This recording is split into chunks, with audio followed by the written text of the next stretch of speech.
messieurs, un plaisir de vous retrouver sur la chaîne d'information Leader Sénégal 7 TV di am mbégte comme ni ñu koy defee saa su ne li dalal ci entretien spécial bi ñu leen jagleel tey Mamadou Sy Albert di analyste politique moom lañ fas yéene àndal tey jukki nag lépp lu aju ci actualité nationale rawatina nag actualité politique bi Mamadou Sy Albert maa ngi lay nuyu encore une fois.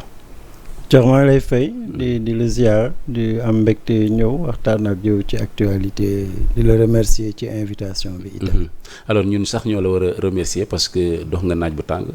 Et justement et à chaque fois que de besoin da nga koy faral di def mu nekk loo xam ne dañ koy apprécier à sa juste valeur. Merci. Alors on entre dans le vif du sujet mooy li nga xamante ne le président de la République Bassirou Diomaye Faye amal na ko samedi bi passé ki journaliste ay taskatu xabaar ñenn en tout cas dans la presse de la presse nationale muy face à face boo xamante ne mën nañu wax ne guléet la ci 3 mois wala 100 jours yi nga xamante ne def na ko ci bopp réew mu nekk waxtaan bu yaa boo xam ne jukki nañ ci ponk yu bëri mais alors le format et l'initiative ban appréciation nga ci am. Bon disons initiative bi bu baax la normalement avant même muy jël décision boobu commencé woon indi waxtu wala même discussion yu bëri yu aju ci diggante gouvernement assemblée muy déclaration politique générale am na ñu doon ne aussi baisse des prix du am mu am ñu ne ñi ne c'est insuffisant. Premier ministre bi am na ñu ko doon commencer attaquer moom mu ngi doon def voyage ci Afrique mais mësul jël kàddu ci voyage yu mu def ci diwaanu Afrique ak France donc amoon na matière sax bu waroon tax président wax ndaxte boo xoolee avant muy jël initiative bi Sonko lañ daan gis wala Pastef bon ak opposition bi et président de la République am na fu muy toll mu am ñetti weer wala mu bañ a am ñetti weer moom mooy xool ban fan la kañ la war a jël initiative wax ak askanam waaw maintenant nag prétexte bu baax la am pour jël initiative mooy def naa 3 mois ñëpp ñu ngi coow ci 3 mois bi mais lu tax man tamit du ma ci wax moo il est mieux placé pour jël initiative pour wax ak Sénégal yi maintenant lu mu choisir aussi c'est am na solo ne damay waxtaan ak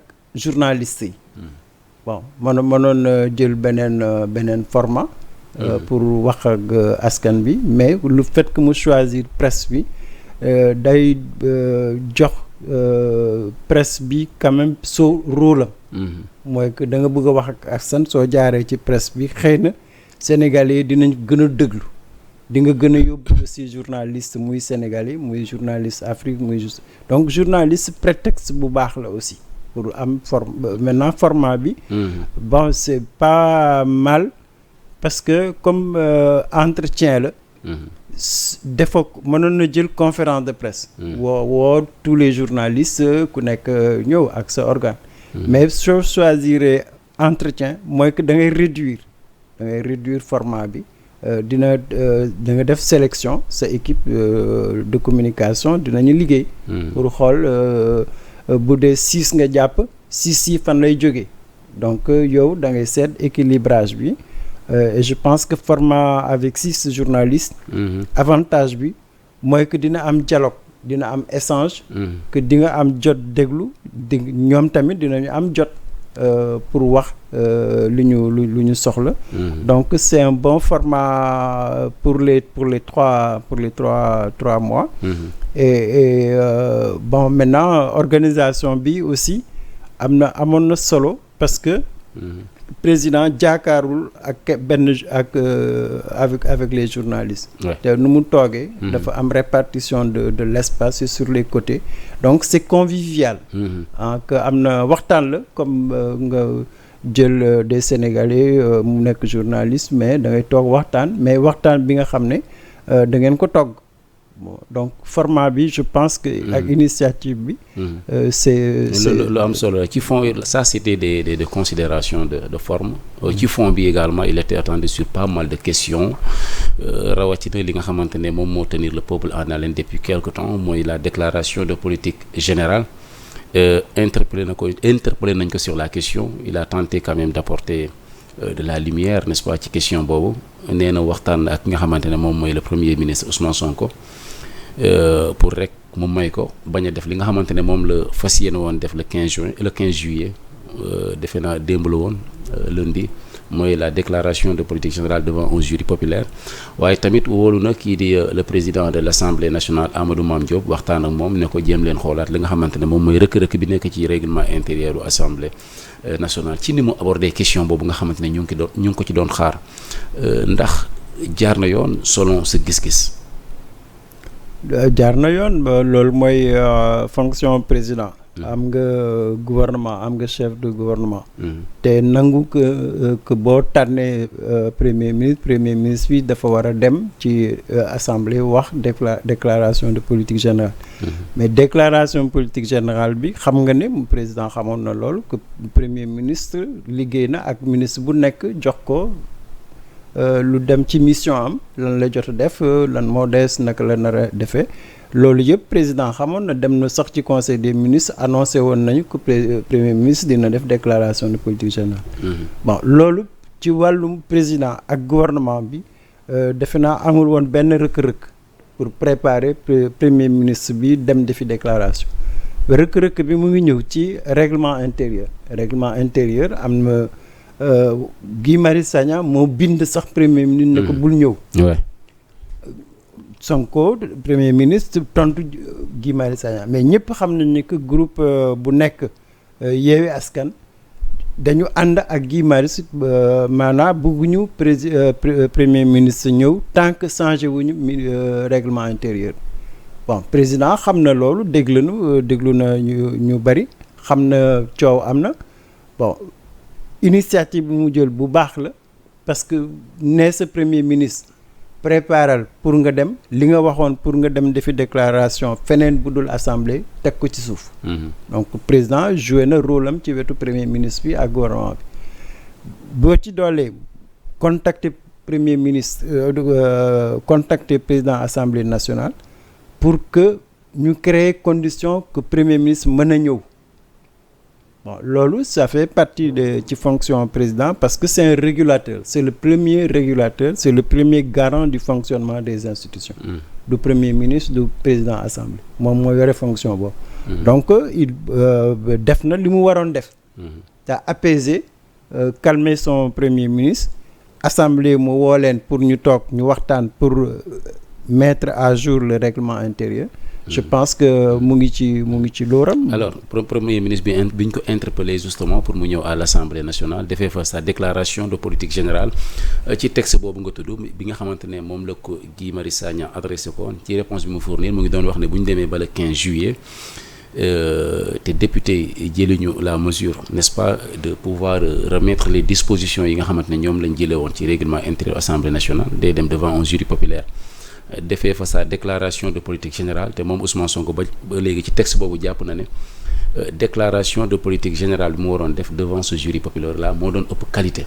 alors loolu moo kii di président de la République ñëw dëggal ko jàpp ne loolu mën naa nekk est-ce que loolu du erreur de communication par rapport au fait que le président di soutenir loo xamante ne nekkul ci constitution bi. non à partir du moment président jël na initiative ne premier ministre tegal ci suuf. mu dox tànk jàmm moom mu ngi xaar li ko gënal mooy premier ministre dem ci assemblée. mais ñu ngi ci politique xam na ne que assemblée bi amul fu mu mën a jaar ba obligé assemblée nationale changer règlement intérieur. loolu président mënu ci dara premier ministre mënu ci dara donc mu ngi xaar mais en attendant su fekkente ne assemblée bi majorité bi mooy benn suñu bëggul changer seen règlement intérieur ku blocage lay nekk mais blocage bu amee. assemblée bi mënuñu d'accord premier ministre bi mënul ñëw déclaration de politique générale bi mu nar a def à l'extérieur loolu il faut ñu bàyyi ci xel c'est politique. c'est politique maanaam que man premier ministre constitution bi daf ma santaane ma dem ci assemblée. mais mënuma dem parce que règlement intérieur bi jaarul ci yoon le règlement intérieur il est un règlement non conforme à la constitution. Là il faut que les gens comprennent que règlement intérieur lu ko lal mooy une loi organique. assemblée mënul am dëgg avec un règlement intérieur qui n'est pas conforme à la constitution. Maintenant su fekkee assemblée bu nangul loolu. mais premier ministre dara mënu ko tere def une déclaration politique mooy man premier ministre. am na autorisation du président de la République.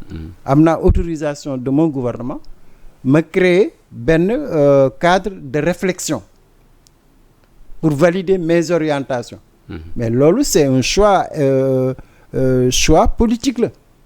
que dina indi mais bu président de la République soutenir comme ni ko premier ministre waxee ne moom mooy ëpp qualité débat bi waroon am à l'Assemblée c'est là où les gens s'interrogent sur la pertinence de ces déclarations là est-ce que c'est pertinent pour un premier ministre wala un président de la République muy soutenir li ñu war a defee en dehors de l'Assemblée moom mooy ëpp qualité à l'Assemblée bi nga xamante ne c'est le Sénégal en miniature. bon mën naa comprendre li ñu bëgg a wax Assemblée bu mu nekk nii. xiiroo ak ngaayoo la lu ñuy wane sax wane ne que amul qualité su amoon qualité une assemblée nationale amoo règlement intérieur bu conforme à une constitution. loolu nga waroon njëkk def. si tu veux un parlement de qualité tu peux mënoo am une assemblée bi nga xam ne le règlement intérieur n'est pas conforme mais débat bi pourquoi dina gën a riche. parce que à l'assemblée nationale c'est des clivages. su Ousmane Sonko xëy na bu fa demoon sax. tension lay jur xëccoo lay jur xëy na mu jur saagante xëy na mu jur motion de censure paralysie lay nekk. entre Ousmane Sonko et le groupe Benno entre Benno et le groupe de Yewwi Askan scénario boobu soo ko comparé ak scénario bi nga xam ne nga woo les universitaires. nga woo tous la famille de la justice. nga woo la société civile. nga woo les syndicats. nga woo tous les acteurs politiques et les acteurs sociaux et les religieux. nga soumettre leen sa déclaration de politique générale mu am débat c'est le débat contradictoire du ñuy ñëw pour ne li ngay wax lii ak lii baax na non dañuy ñëw pour discuter ak sur les politiques publiques les orientations qualité bi c'est sûr et certain que un universitaire bu ñëwee taxaw jàkkaarloo ak premier ministre ne ko politique économique bi ni nga ko defee man ni gisuma ko noonu wala bu ñëwee ne orientation économique bi baax na juriste bi ñëw ne la yow justice indépendante li ngay wax lii réforme constitution nii débat boobu moo ëpp qualité débat assemblée wax dëgg ci la ki nga xam ne am na xam-xam am na expérience mu nangu débattre ak yow dans un espace public libre c'est un jury populaire mais ñooñu suñu valider sa déclaration de politique générale c'est sûr et certain que dina am qualité comparativement maintenant à l'Assemblée nationale l'Assemblée moo gën parce que c'est une institution mais soo defee li nga war a def amoo li nga lu gënoon mais da ngay dem jëli beneen solution nga xool beneen alternative le Sonko ne peut pas être prisonnier d'une assemblée qu'il ne reconnaît même pas mais ñoom lu ñuy def nii c'est qu'ils ne reconnaissent même pas Ousmane Sonko Ousmane Sonko n'est pas pour eux un premier ministre. Ah bon? Mais bien sûr su doon Amadou Ba wala su doon Boun Abdallah Macky Sall mën na tànn premier ministre nga ne ko mu ne la yow ajuster sa règlement intérieur nga ne du ma ko réajuster est-ce que dinañ ko def. nga ne pour ñoom Sonko n'est pas un premier ministre alors bu ñu demee parce que fu mu nekk nii je pense que les lignes ont bougé un peu premier ministre le 15 juillet ñëw na defu ko président ñaan na ko may na ko c'est vrai que peut-être d'ici peu mën nañ xoolaat lii di règlement intérieur de l'Assemblée après mu war a jàkkaarloog ces députés là de la majorité notamment pour def sa déclaration de politique générale nga ne jàppoñ ko député est-ce que dans ce cas on ne risque pas de vivre encore une déclaration de patrimoine très mouvementée. non su fekkee dem na foofu. waaye su fekkee dem na je dis bien. waaw su demee foofu dina am débat mais lu ñuy laaj ñun ñëpp mooy groupe ñoom ñoo yore majorité. benn moo yore majorité. Pastef am na ses députés Taxaw am na PDS am na. mais na am débat contradictoire sur la déclaration de politique générale c'est un débat d'orientation. mais loolu c'est pas compliqué. c'est da ngay jël kàddu nga wax li nga xalaat ci rapport bi nga jot. premier ministre tontu la mais le Premier ministre n'est pas obligé de demander une motion de confiance. Il ne fait que déclarer, il décline les politiques publiques. Nii laa gisee économie bi, justice bi, culture bi, fii laa les objectifs mu ngi nii. Financement bi su ngeen ma ko joxee lii ak lii. mën na bañ a demander vote de confiance, mais la majorité parlementaire également mën na dugal motion de censure. Oui, bien sûr. C'est mën nañu dugal motion de censure, mais nañu dugal c'est légal. Mais ça ne veut pas dire que voter nga motion de censure Ousmane Sonko nekkatul premier ministre rek jeex na. mën nga voter sa motion de censure président ne d'accord na mu démissionner. À la minute qui suit il le renomme te mënoo ci dara. Donc c'est un jeu de dupe. Un jeu de dupe. Il était attendu également sur d'autres questions bokk na ci fonds politiques yi defe naa ci campagne yi wax nañ ci notamment sur l'impertinence d'avoir des fonds politiques defe naa loolu lañ politiqué biñ ko ci laajee également defe naa déglu ko li nga xamante ne moom la indi comme élément de réponse li ci gën a marqué nit ñi mu jàpp na rek biñ ko installé ba léegi ni gisul ay fonds politiques maanaam fekk fi ay fonds politiques mu nekk réponse boo xam ne servir na ko aux journalistes mais qui a suscité quand même un tollé chez l'opposition actuelle. On a vu des sorties en cascade pour recadrer un peu le président de la République en fonction des actes qu'il a déjà entrepris autant pour moi depuis qu'il est là. Alors réponse boobu mu fournir jàpp ne fekk fi ay fonds politiques ban jàngat nga ci am. Non man honnêtement bettuma c'est waa APR dañuy wax lu leen neex. Macky Sall am na fonds politique. Contexte Macky Sall bi mu nekkoon. Président de la République sortant la nekkul candidat ñëpp xam nañ ne que APR muy Benno muy mouvement de soutien amul fenn fu ñuy jëlee xaalis su dul ci Macky Sall. Macky Sall c'est l'unique bailleur 2012 ba 2024. Mais loolu suñu bëggee wax nit ñi que fonds politique bi ça sert la politique. Mais Macky Sall mënul nekk ci contexte 2024 problème yi mu doon dund. ñëpp dégg nañu waa APR di wax amuñu argent de campagne. Benno naka noonu. coowuñu fii que Macky Sall jàppalewul Amadou Ba moo doon génne xaalisam. soo jëlee juste 2021 22 23 force de sécurité bi muy police muy gendarmerie muy militaire nekkuñu woon ci biti. mais loolu du xaalis. lan nga bëgg a wax foofu au juste. mais je veux dire que le fonds politique il sert à ça. Macky Sall n'est pas candidat mais il doit gérer l'APR. Il doit gérer Benno, il doit gérer les urgences en matière de sécurité ak tension bu nekkoon fii ci Sénégal. Mais fonds politique boobu su ko utiliser wul fan la koy utiliser. Est-ce que da nga bëgg a confirmer ne que président effectivement mën na bañ a fekk dara comme fonds politique comme ni mu ko waxee. bay jaakaar nga Macky Sall dina bàyyil Diomaye 3 milliards 4 milliards. da koy jël ba mu jeex. mais c'est évident Ablaye Wade bi mu nekkee fii ci nguur lan moo tas AJ lan moo tas LD. lan moo tas yeneen parti yu doon soutenir Ablaye du xaalis. du fonds politique. mais le fonds politique il est là il sert qu'à ça. maintenant ñoom APR suñu bëggee wax nit ñi que Diomaye warul woon wax. daañu ci ñëw sax parce que président nee na dafa bëgg a jëlee en tout cas li mu wax réforme lañ ci mën a comprendre dafa bëgg a jëlee fonds politique indi fonds secret lan mooy pertinence jëlee fi fonds politique indi fonds secret. mais loolu mooy dëgg. c'est mënuñu jël 8 milliards ñu jox ko président de la République ñu ne ko defal lu la neex. mais est-ce que xel mën na nangu lool. c'est même boo les fonds politiques président mën na am une partie benn pàcc jox ko solidarité africaine wala moo am des fonds spéciaux. wala moo am des fonds d'assistance sociale. mais 3 rubriques yooyu il faut que nit ñi nangu que c'est de l'argent public. assemblée moo koy voter. ñu ne président am nga fonds politique. mais fonds politique bi mënuñu wax président defal lu la neex suñ ko defee à l'époque de Senghor on peut le comprendre. époque Abdou Diouf parti unique tant qu'il y avait un parti unique on peut le comprendre.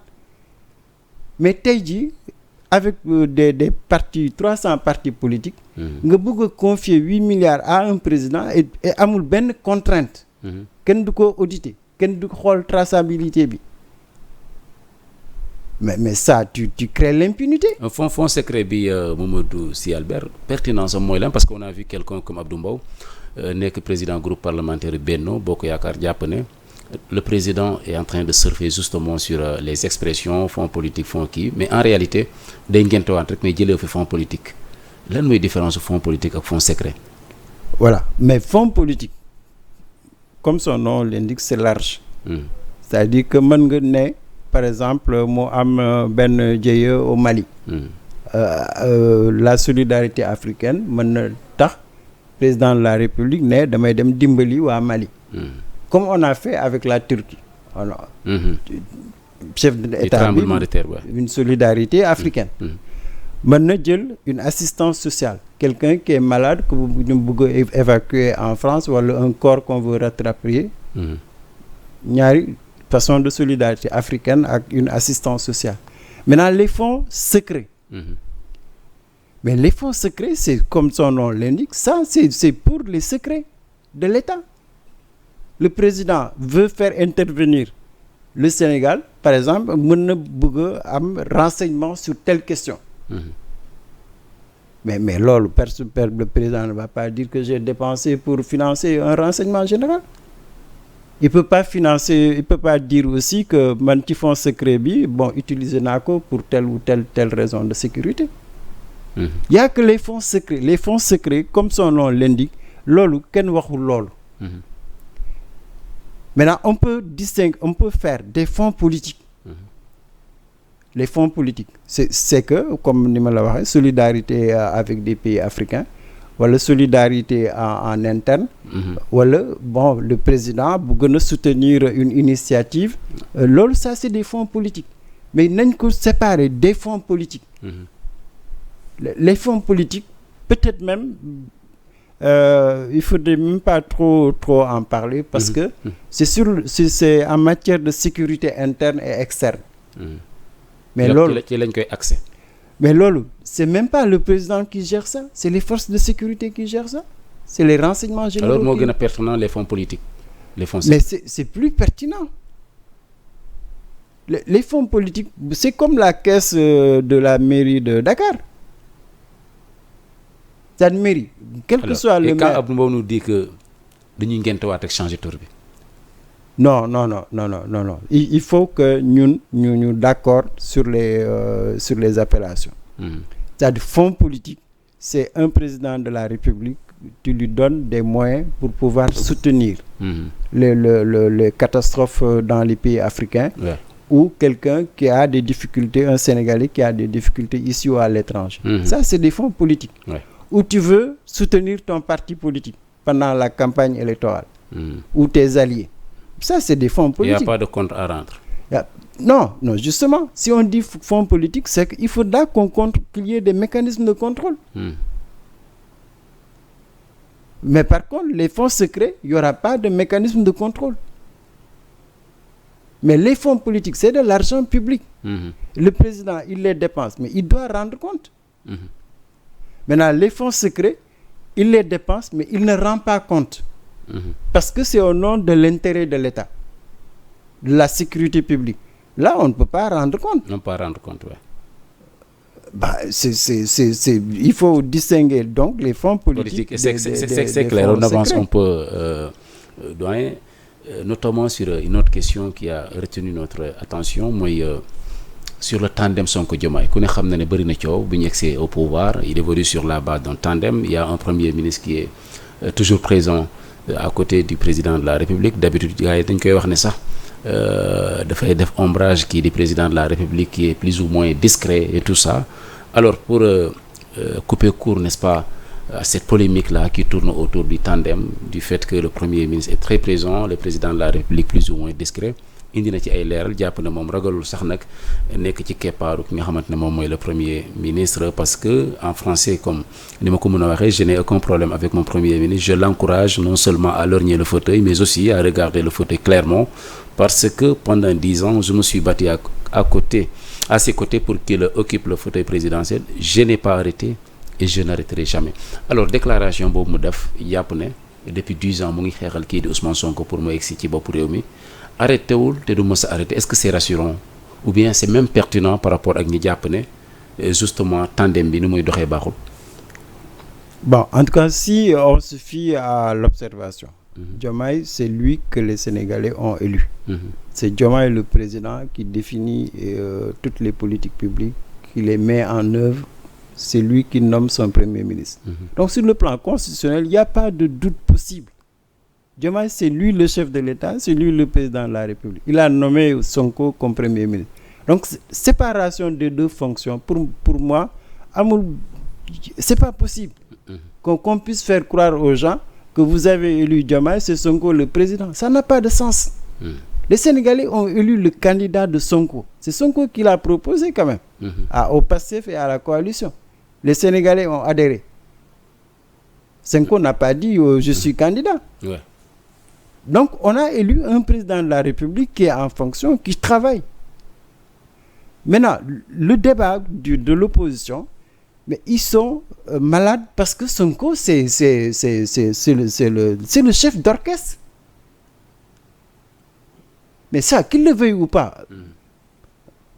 ils peuvent... Est-ce que professeur, réponse bi président indi justement ne day jàppale day encourager le premier ministre pour mu xool fauteuil bu baax le fauteuil présidentiel te depuis 10 ans mu ngi koy jàppale pour mu doon président de la République du mës a arrêté. Est-ce que xalaatoo ne en marge de la présidentielle de 2029 si tant est que c'est Diomaye qui doit organiser la présidentielle mun na indi ay soupçons du côté de l'opposition parce qu'on a vu pour moins que ça Aly Ngouille Ndiaye alors ministre de l'Intérieur ne woon na dina def le tout pour ay militants am jot seen carte mu indi toole bu rëy. Est-ce que déclaration bi mu def tey mënul indi ay gàllankoor dans un futur proche ou loin? Non, ça n'a rien à voir. Aly Ngouille Ndiaye était ministre de l'Intérieur qui est militant d'un parti qui dit j'organise des élections pour que mon candidat gagne. Mais Diomaye ne se cache pas. Il est président. Il doit... Bon. Diomaye nee na xeex na fukki at. Oui. Pour que Sonko nekk président. Sonko xeex fukki jour bés. nekk def ko président. Pour porter ko au pouvoir, oui. Mais loolu xel en tout cas bu dee raison rek la ñuy wax. su dee am nga dëgg-dëgg. jàppoon ne opposition mën na ko utiliser comme arme pour jàpp ne même bu ñu demee ba 2029 il fera tout pour investir wala sax fal comme ni mais l'opposition est libre d'exploiter. Mais sur le plan objectif. Diomaye et Sonko n'ont aucun intérêt à se séparer. Demain Sonko ak Diomaye ñu décider le deuxième mandat de Diomaye. fan lay jaar. Mais ci Sonko lay jaar. C'est lui le patron du PASTEF. C'est le leader de l'opposition. Si Diomaye veut un deuxième mandat, il passera nécessairement avec la complicité de Ousmane Sonko, comme il l'a fait au premier mandat. Maintenant, si premier mandat bi jeex, mais Diomaye n'a pas de complexe de faire un mandat. am na ñu koy xalaat est-ce que jàppoon nga ne c'est un scénario qui est plausible ñu dem ba 2029 Diomaye se retire et placer Ousmane Sonko pour mu.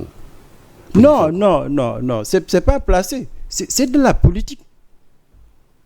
Le PASTEF a aujourd'hui la chance d'avoir un premier ministre et un président. Ils sont interchangeables. Ban parti moo ko am fi. Mais ils sont. À partir de 2029 Ousmane Sonko devient président. Diomaye on se mais c'est au PASTEF de voir objectivement qu'est-ce qui a plus de chances de réussir.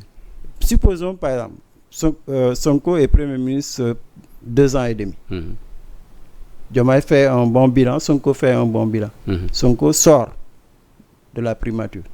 Ils vont amener un autre premier ministre. Mais Sonko va gérer son parti politique. Où il va aller à l'Assemblée, président de l'Assemblée nationale.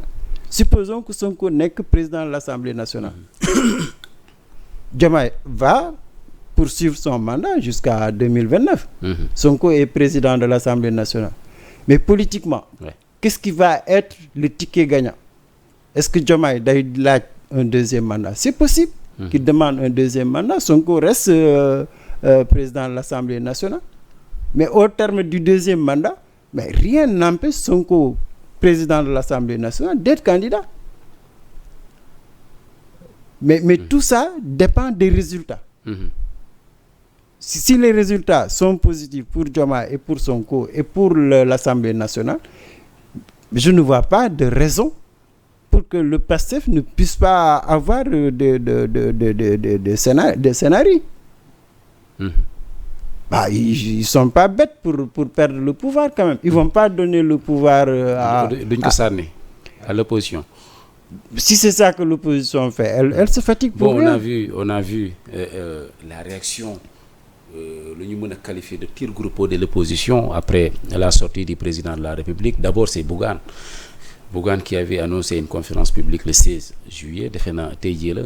Il avait tout simplement reporté à cause de la fête de Tamkharit, mais def na déclaration quand même après bi nga xamante ne Bassirou Diomaye Faye jël na décision en tant que président de la République pour waxtaan ak presse bi décrypter li nga xamante ne moom mooy réponse yi nga xamante ne président fournir na ko. Gannaaw bi également on a vu l'Alliance pour la République, l'APR, nu mu décrypter les messages, n'est-ce pas, envoyés par le président de la République. Il y a également Thierno Bocoum, defe naa bi mooy deuxième jet après la première sortie qu'il avait faite.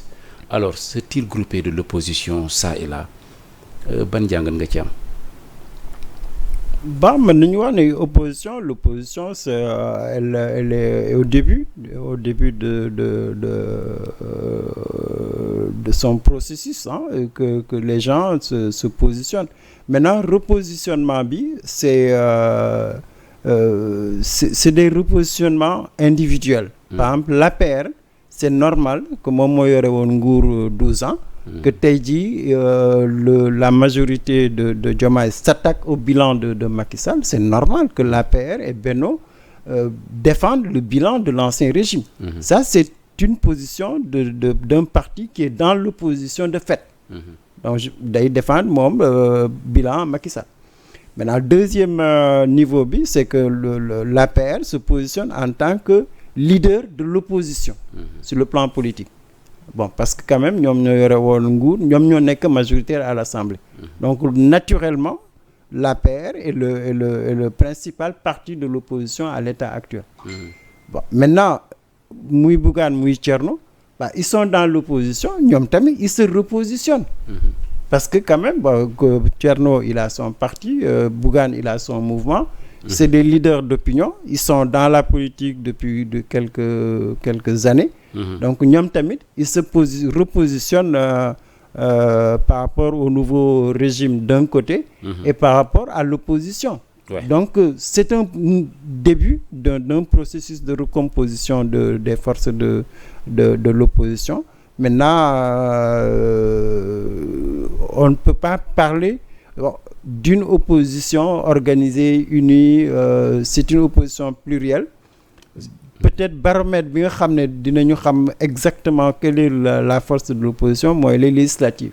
Suñu demee élection législative dinañu xam quel est le parti qui sera le principal. Et l'avenir de l'APR dans tout ça, parce qu'on a vu que APR depuis au lendemain de la présidentielle ba léegi nii ki nekkoon le candidat, n'est-ce pas, du parti de la coalition Amadou Ba dafa xaw a jël yoonu boppam démb gisuñu ko sortie yi nga xamante ne APR mu ngi koy def également et Benno du ci immiscé wu lan moo nar a doon avenir u APR boobu et surtout celui qui était le candidat, n'est-ce pas, de la coalition et de l'APR par ricochet mooy Amadou Ba. Bah, c'est un avenir très difficile pour l'APR parce que bon président APR il muy bitim réew Macky Sall. Ça va être difficile que Macky Sall mën a diriger APR de l'étranger. Ça va être extrêmement difficile. Bon boo xoolee aussi bari na ay tendance bari na ay clan. Amadou Ba presque génn na am na benn tànk en tout cas. nangu luñ ko ne moom mooy le chef de l'opposition malgré le résultat qu'il a eu à l'élection. Mais il ne peut pas être chef de l'opposition. Ah bon? Non, il peut pas. Il n'est pas chef de l'APR, il n'est pas chef de Benno. C'est un candidat de Macky Sall. Si ñoon seddoo 35% yi il y a des électeurs de Macky Sall. Il peut pas dire que il a eu 35% moom code.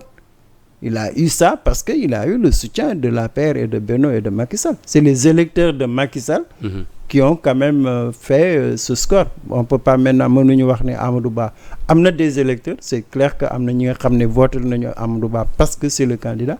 Mais politiquement je pense que Amadou Ba doit être très très très prudent. Le chef de l'opposition soo nekkul chef de l'APR mënoo nekk chef de l'opposition. Alors dans ce cas nan lañ koy jox, est-ce que nous sommes en train de vivre une situation où on n'a pas carrément un chef de l'opposition? Non, on n'a pas du tout. Le chef de l'opposition réel, c'est Macky Sall. Ah bon? Ah ben oui, c'est Macky Sall qui est quand même le patron de l'APR, le patron de Benno. Et Benno est majoritaire à l'Assemblée. Donc, objectif politiquement, c'est Macky Sall, le chef de l'opposition parlementaire. Sur le plan politique, l'APR aussi est le premier parti après le PASTEF. Donc, on ne peut pas donner le ticket de chef de l'opposition à Amadou Ba. Amadou Ba ne dirige même pas une coordination. Donc, sur le plan statutaire, bon, il ne peut pas. Maintenant, s'il quittait, ça va être un scénario catastrophique pour lui. Parce qu'il n'a pas de parti, il n'est pas à l'Assemblée nationale. Donc, je crois que Amadou Ba, bon, war na seet daal bu dee day dem kañ la war a dem. Naka la war a demee. Bon naka la war a waaje législative. Parce que baromètre APR Benno ak Amadou Ba mooy législative.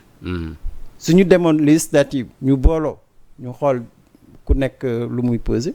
Mais su ñu demee ku nekk sa boor là aussi dinañu xam. Donc le chef de l'opposition pour moi vraiment c'est après les législatives que dañu xam. dëgg-dëgg kan moo nekk opposition parlementaire. ban poids la ñu am. Et sur le plan politique aussi le chef de l'opposition c'est un électorat. dinañu xam chef de l'opposition bi lan la représenter. Alors on a l'impression de vivre une bataille quand même au sein de l'opposition elle-même, bataille de repositionnement, tudd nga sànq le mot.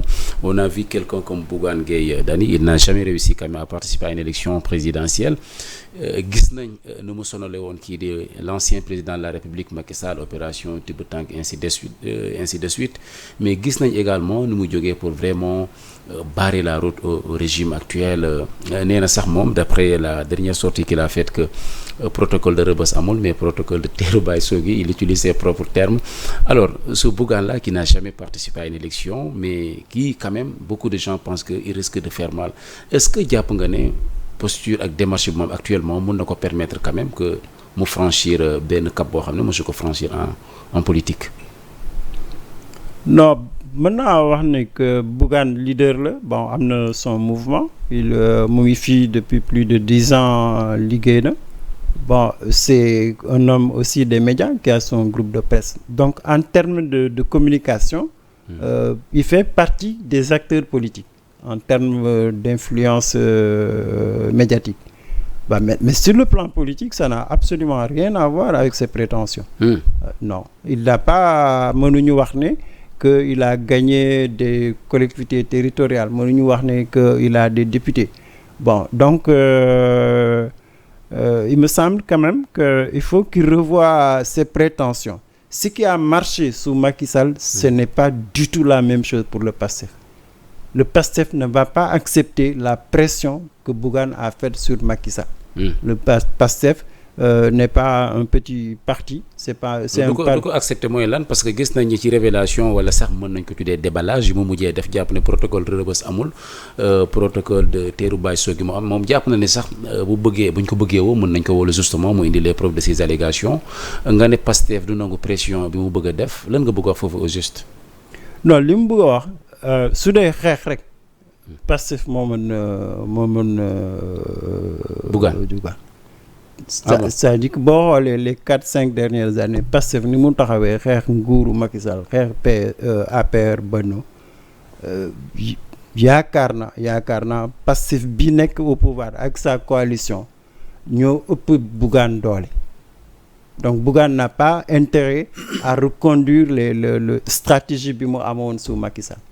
Je pense qu'il doit revoir sa stratégie, se situer, se repositionner autrement, qu'il doit communiquer autrement, il doit changer de méthode, d'autant que ce pouvoir a quand même la confiance de 54%, que ce pouvoir il est légitime. Ce pouvoir il est populaire. C'est pas du tout le contexte de Macky Sall où il y avait une crise sociale et économique, une crise des institutions, que les gens avaient assez de l'usure du pouvoir de Macky Sall. Les contextes sont totalement différents. Donc booy xeex da nga war a adapté ci contexte que contexte si tu tires à boulet rouge fekk opinion bi te considère comme quelqu'un de d'aigri, comme quelqu'un qui se lamente, comme quelqu'un qui n'est pas cohérent, mënoo am résultat et on verra peut-être au législatif qu'est-ce que ça va vous. Législatif yooyu laa bëgg ñu wax tuuti. On a parlé à plusieurs reprises, n'est-ce pas, on a agité l'idée de la dissolution de l'Assemblée nationale. C'est vrai que xamaguñu lan mooy position président de la République, moom mi nga xam ne article 87 de la Constitution may na ko prérogative yooyu pour mu dissoudre ko. Li ñu jàpp mooy que ne peut-être d'ici peu mën nañ delloo disposition yi nekkoon ci règlement intérieur assemblée pour permettre au premier ministre de venir faire sa déclaration de politique générale. Mais en l'état, Mamadou Sy Albert, est-ce que jàpp nga ne le régime actuel mën na gouverner avec une minorité à l'Assemblée nationale? Non, mënul c'est pas à l'Assemblée nationale. Benno a la majorité. Soo boolee aussi PDS bokkul ci coalition Diomaye, Khalifa député Khalifa bokkuñu ci coalition, donc le président est minoritaire à l'Assemblée nationale. Par contre, ce qu'il peut faire, c'est moom mu xool une gestion intelligente de la transition entre l'exécutif et le législatif. C'est ça l'idéal. Une gestion intelligente, mooy lan au juste? Ben, la gestion intelligente, c'est septembre, quel que soit le scénario, l'Assemblée bi Diomaye daf koy dissoudre. Quel que soit le scénario. Donc, le mois d'août, septembre, il reste 2 mois. Mu jéem ko gérer ba septembre. Donc, comment gérer ça? C'est que ñu créer un apaisement. Premier ministre mën a ñëw def sa déclaration de politique générale. La loi d'orientation passe. Que les conclusion de la justice, les assises de la justice, sous des référendums, ça passe par l'Assemblée, sous des par voie parlementaire, ça passe par l'Assemblée. Donc il y a un minimum consensuel possible que l'Assemblée bi liggéey jusqu'au mois de septembre. Dissolution bi buy ñëw mu am un accord de principe que la dissolution sera conforme à la Constitution, l'Assemblée ne va pas résister. Je pense que le président, il a intérêt à l'apaisement, mais même Benno a intérêt à l'apaisement. C'est ça l'intelligence. Ouais. C'est-à-dire que même si on est différent, am na lu ñu mën a bokk, am na lu ñu mën a d'accord que lii ak lii mën nañu jàll dissolution bi am au mois de septembre. Mais maintenant, ça, c'est l'approche de Diomaye. Mais si, par extraordinaire, Ousmane Sonko demul ci assemblée, defi ci sa déclaration en dehors de l'assemblée, mais il faut pas qu'il rêve que Diomaye va dissoudre. Du ko dissoudre. Mais bien sûr. Mais mais je crois que Benno il doit être intelligent. Il faut pas pousser le président à la dissolution parce que il peut gouverner sans l'assemblée. Il peut gouverner par ordonnance pour les 3 à 4 mois qui restent. Et qui va perdre? C'est la majorité parlementaire qui va perdre. C'est la majorité. Alors une dernière question, ñu wax ci le sommet ordinaire de la CEDEAO bi amoon na Abuja. Le président Bassirou Diomaye Faye a pris part. Li ci gën a fës nag bi ñu ci génne mooy le fait que ñu désigné ko comme médiateur entre les 3 pays de la nouvelle confédération. Il y a le Burkina Faso, il y a le Mali, le Niger, pour mu def la médiation avec si je ne m'abuse Faure Gnassingbé. À son retour gis nañ ci déclaration bi nga xamante ne def na ko face aux journalistes, désigné le professeur Abdoulaye Bathily lui aussi comme envoyé spécial. Alors dénouement de situation boobu ban lecture nga ci am? Disons que CEDEAO bu tànnee président Diomaye pour mu nekk facilitateur loolu lu baax la pour le président du Sénégal, lu baax la aussi pour suñu diplomatie que loolu je crois que day confirmer que am nañu baat dans le Sahel et dans l'Afrique de manière générale. Mais là nag du yomb parce que président Diomaye moom lu muy laaj mooy que CEDEAO dañ ko war a réformer, mais en même temps il faut que ñi nga xam ne jóge nañ ci CEDEAO ñu dellu. Donc ça va être extrêmement difficile. Defe naa su jëlee professeur Bathily am na li nga xam ne mën nañu am yaakaar ci professeur Bathily. Historien la mais ku xam Afrique la aussi. xam na Mali xam na Burkina am na ay réseau yi nga xam ne Bathily am na ko en tant que historien universitaire. am na aussi expérience des Nations Unies bi mu am donc kooku c'est un acteur politique aussi. Kooku donc mën na wax ak tous les pays du Sahel où il y a eu des coups d'État muy militaire bi mën na wax ak ñoom les politiques mën na wax ak ñoom société civile mën na wax ak ñoom. moom facilité bi mu am Diomaye amu ko yaakaar na. Parce que quand même yàgg na ci Afrique yàgg na ci dox am na donc il peut vraiment faciliter la discussion ci ñaari fànn mooy que moom ak Diomaye lu leen itteel mooy l'unité de l'Afrique. et Bathily su demee wax ak les militaires là sur la question de l'unité africaine. Ils savent que ça c'est un argument de poids que 3 pays wala 4 pays def seen association des États ça c'est pas bon pour l'unité de l'Afrique. Donc quelles que soient les divergences yu ñu amoon ak CEDEAO wala avec des chefs d'État il faut que ñu nangu dellu dans l'unité africaine. Et je crois que loolu Bathily mën na ci jouer. On a aussi notre ministre des Affaires étrangères mën na ci jouer. Bon, le président de la République pourra peut-être utiliser son premier ministre. Quand même Sonko il a de l'influence dans tous ces pays-là. Donc pour l'axe en tout cas de l'unité de l'Afrique mën na nekk message fort pour ramener les jeunes à la raison africaine. Que seul ou divisé, bon, l'Afrique sera faible. Bon, maintenant am na des chantiers qu'il faut mettre sous la dent. C'est-à-dire que ñun si on prend le cas du Mali, Mali c'est un partenaire commercial. C'est impensable que ñun ñu bañ a commercer ak Mali. Avec le Mali, ouais. Donc ne serait-ce que par cet exemple-là, on va montrer au chef d'État du Mali que tu n'as aucun intérêt à mettre fin aux relations commerciales et économiques avec le Sénégal. Ils vont étouffer. Bah, si tu prends le Burkina, c'est pareil. Si tu prends le Niger, c'est pareil. Donc c'est possible de les convaincre qu'ils n'ont aucun intérêt économique et commercial à la sortie. Donc ça veut dire que le bon sens et la raison, il faut revenir à la CEDEAO. Bon, maintenant même si vous partez, ouais, il faut prendre conscience que sur le plan économique et commercial, vous ne pouvez pas évoluer sans le Sénégal, sans la Côte d'Ivoire, les pays restants de la CEDEAO, sans le Nigeria. Donc il faut les convaincre pour arriver, je crois, l'idée en tout cas de Diomaye, je crois qu'elle est pertinente, que bon, par exemple dans l'Union européenne, il y a des conflits, il y a des oppositions, l'Angleterre est sortie, mais intelligemment ils ont négocié départ bi, comment on va casser l'unité, qu'est-ce qu'on va préserver.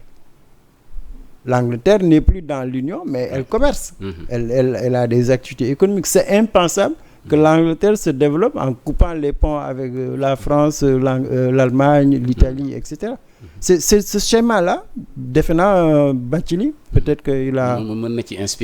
Je pense que d'autant que lui, il connaît très bien l'Angleterre. Il a fait ses études là-bas. Il a aussi Union européenne. Histoire en tant qu'historien de formation.